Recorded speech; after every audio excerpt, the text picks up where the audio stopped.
Hey, welcome everybody. Rob here from the Wizard of Light, and I want to give you a quick summary of the three last lessons that I ran you through when I was talking about the three settings. You know, the reciprocity between the three settings that are primarily used to create an exposure, your ISO, your shutter speed, and your aperture, and the combination between the three. There's always a balance, a balancing act that is going on. You know, if you increase your shutter speed, in other words, if you lessen the amount of light going in because you're making a faster shutter speed, you've got to allow more light in somewhere else. You've got to increase the ISO or increase the aperture. Likewise, when you increase or decrease the aperture, when you let in less light or more light, you have to compensate for it by decreasing or increasing the shutter speed or increasing or decreasing the ISO setting, which is a sensitivity. So shutter speed is your speed. Bing. Aperture is the amount of light. ISO is the amount of sensitivity. How sensitive is it? So what I'm going to show you right now is a quick summary, and I'm going to show you a few images based on each one of those settings. And I've added a fourth setting, which is based on ISO. And it's one that I never mentioned before because I didn't want to complicate things, but it's a very important setting that I use quite a bit, and I'll explain to you why. It's manual auto ISO. So I shoot in manual quite a bit. So in other words, I adjust the aperture manually and I adjust the shutter speed manually. Now, when you go to manual ISO, auto ISO, you're setting your aperture and your shutter speed manually. You're choosing those. You're not letting the camera choose those, but you're setting your ISO to auto. Most cameras will allow you to do that. You might have to go looking for it, but it's in there. And it's one of my favorite settings. So what I'll do, depending on the scene, I will use auto ISO and allow the ISO to float wherever it needs to go to, because when I'm using this particular setting, I normally don't care so much about the graininess that sometimes is a side effect. And I'm going to show you some images. All right, let's start with aperture. You can see I've got some images here. And I was looking for some images. Let me just get sidetracked a little bit here. I was going through some of my prior trips to Costa Rica, and I'm reminded, this is from last year, I'm just reminded of how often I'm shooting. And I just want to remind you, bring your camera with you everywhere you go. It's what I do. You know, you can see, these are just snapshots. I'm just, in my travels, I'm taking random shots continuously, non-stop pictures of signs, pictures of people. These are Costa Ricans at a local shop. I asked them if I can take their picture, and you know, I'm just constantly shooting, constantly practicing exposure, composition, grabbing the best mood, the best texture, the best scene. So it's very, very important that you're constantly practicing. That's why I love having a point and shoot camera with me. All right, so I'm going to give you these examples right here. And the first one, it has to do with aperture. So there's other factors that come into play here. Obviously the shutter speed and obviously the ISO. But I'm going in priority. What is the most important thing? What is the most important setting on an image like this, or like this, or like this, or like this? The most important setting is the aperture. I wanted to get the aperture way down to f16 because I have a lot of foreground. As you can tell in these images, there's a lot of foreground in the images. See right here? A lot of foreground. So I want all of this to be in sharp focus. So when I'm shooting at f16, I've got a lot of depth of field. So typically, when aperture is the most important factor, it's often to do with scenics like this. There are other times as well, which I'll show you momentarily, but this is a classic example, and a lot of scenic artists will rely on this as well. I'm not so much a scenic artist. I shot these with a tripod, with a low ISO, specifically with the intent of getting some very, very nice images. We've blown these up and put them in my sister's office, printed them on metal. They look beautiful, absolutely stunning. So here's an example from last year at a wedding I shot. Now, the aperture was really important to me because I had a lot of depth. I had people way in the front, I had people way in the back. So the ISO was not so important. So I probably shot this around 2000 ISO. Shutter speed was a functional one, probably at about 100. And the most important thing was getting a good aperture. So I probably shot this at about f8. Same with this one here. Now this is a studio shot. I would have purposely shot this at f16, which is not something I use normally in the studio. Normally I'm about f8 or a little less, but I wanted to get everybody in focus. It's a fun pose, and you've got a lot of area where you need to have everybody in focus. So I would have probably cranked up the ISO to about 400 to give me the 2 extra f-stops. Normally I'm at 100 in the studio at f8. When you go from 100 to 200, 200 to 400 ISO, you get 2 extra f-stops. All right, so the next one, just let me make sure I'm on track here. Yes, manual settings. So when I'm shooting on manual, 100% manual on the tripod, it's normally I'm trying to get a very specific result. And these are pretty good examples here. So I'm going old school manual. I'm making an assessment. I'm making a judgment call based on how I want to capture the particular scenes.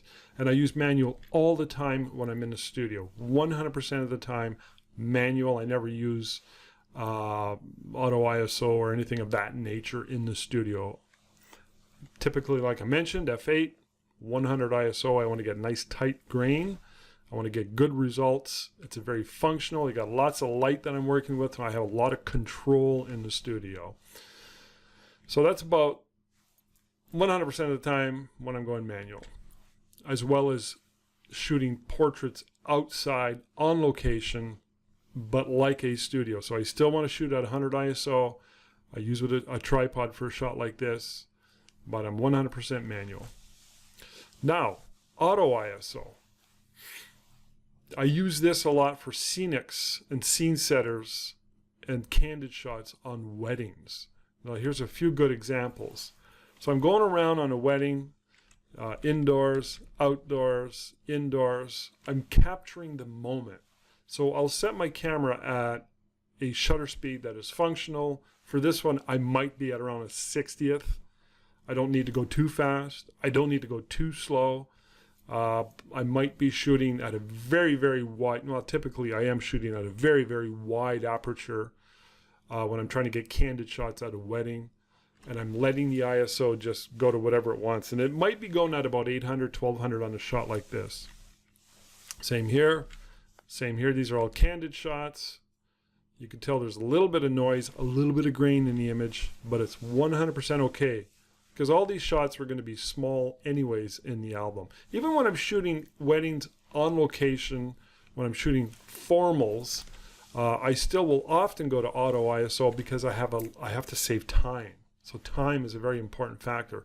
So if I'm outside like this, I've got a lot of light, I'm in open shade, not tons of light, but I've got enough light that I feel very, very comfortable if I'm shooting auto ISO at about 200 of a second, let's say 5.6 or f8.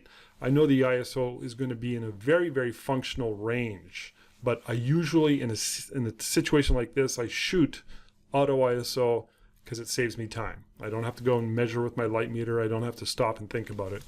I just let the camera do all the work for me. Same here, auto ISO. Same here, auto ISO.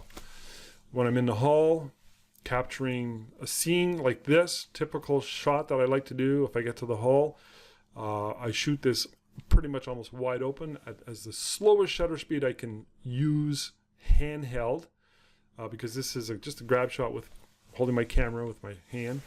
And I let the ISO shoot right up there. You can tell there's a little bit of noise in there, but it's fine. It's pretty good. Here's a grab shot. This is a shot at 12,800 ISO of the bride and groom's dog. It was just happened to be laying there. It was an open shade. It was a very dark day. It was gray and drizzly, rainy. And so I just dropped the camera down and boop, fired it off. And look at that, there's like literally no grain. But it's a pretty good camera, so. When I travel, I shoot all the time. I use auto ISO constantly when I'm traveling, getting grab shots. This is on a bus, a local bus in Costa Rica, and I noticed this little boy, and I was doing a peekaboo game with him, and I had my RX-10 with me, shot at the widest my lens would go, 2.8. I can't remember the shutter speed, but it was enough to give me a handheld, probably 101/125th. And I just let the ISO go up there. You can tell there's a little bit of grain. This is probably close to 2000 ISO. Same here. These are just candid shots in Costa Rica. It was raining. We were out by the pool. I was just walking around. I do that a lot. I'm just shooting for the pure pleasure of shooting. That's all I'm doing. This bird came along, and I shot the bird at around the same time I shot these shots here. So the ISO, because it was raining, it was a little cloudy. It wasn't the best, brightest day, but it's nice soft light. And you can tell right here, there's actually enough light coming in from behind because the sun started to creep through the clouds. But it's still kind of dark, and the ISO was probably about 1200 on both this one, and this one. This is on a point and shoot. The RX-10 technically is a point and shoot camera, and did an amazing job. So when I'm shooting for fun on travel, I use auto ISO quite a bit. Same trip, Costa Rica, did the night walk. The guide showed us this very dangerous snake. This is a pit viper. And so he and a few other people pointed lights on it, and I just let the camera choose the ISO for me because I wasn't about to stick around too long. Turned out pretty good. All right, now we're talking about, just let me get my bearing here. Where are we? Yes, we're at shutter speed. All right. You might have seen this image in one of the previous videos where I was talking about shutter speeds. So for me, shutter speeds is not so much the most important application or setting on my camera that I have to stress out about. I do worry more about getting the best aperture and ISO because of the nature of what I do. But the rare time that I do, like in my daughter's basketball games, I have to increase the shutter speed. And this shot here, you can tell it's 1/320th of a second. That's probably the slowest I would go to freeze the girls running. I would prefer 500 of a second. And you can tell I'm shooting at 2.8. Get enough light in there and a high ISO in order to get the light focused and recorded on my cameras. So now this is an actual portrait shoot from last year of a high school senior, and I wanted to freeze her. So I had to get the fastest shutter speed I could get, which was 200. I couldn't go faster than 200 because I'm using a flash here, and the flash synchronization with your shutter speed is for many cameras 200 or 250. I know you can do high speed sync and all that stuff, but I generally don't do that, and I don't want to complicate things. But for the sake of argument, there are times like this one when I want to get the absolute fastest shutter speed. I'm limited a little bit because I'm using flash, but that's okay. The shot worked out really well, and I'm shooting at about 200 ISO on this one here. So this is another example. This is from an engagement session, and I wanted to get the water just blurred a little bit, so I wanted to be able to adjust it so that I got that without blurring the people. So the shutter speed played a very important role on images like this. Same with this one here. I wanted to get enough blur, but I wanted to keep the people nice and sharp. And again, there's a photo shoot of an actual portrait session, which I've done many in the beaches in Costa Rica. And this is a fun pose, and I want to freeze them up in the air. So I want to increase the shutter speed pretty high when I want to get the people up in the air like this. So in this particular instance, it's very important. This is just a snapshot. I was just waiting around. I had my RX-10 point and shoot. Noticed these guys were practicing. So I increased the shutter speed again because I was looking to freeze the batons in the air, as you can tell. So if I slow down I don't know what I used. Probably, when you're in a situation like this, you got to there's no hard rules, firefighter practicing the baton throws at sunset. What settings do you use? It's going to vary. Depends where you are, exactly how much light there is, and what is it you're trying to achieve. So in this case, I wanted to freeze the batons, so I went with the fastest shutter speed. You have to sort of test it, make a guess, test, adjust. And this is another example of when I wanted to increase the shutter speed because it was at the bull riding thing, the fiesta that they have in Costa Rica.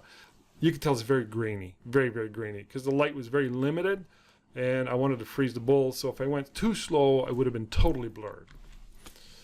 So those are some examples of when I use aperture, when I use shutter speed, when I use optimum ISO, and auto ISO, which is a favorite setting of mine on weddings and when I'm traveling, just shooting for fun. I don't want to spend too much time thinking about it. And I hope this has given you a little more information to plan. I encourage you to watch the other videos where I talk about each individual shutter speeds, apertures, and ISOs on their own. So, all right, don't forget to like the video. I appreciate it. And don't forget to subscribe. I'll see you later, guys. Thanks a lot.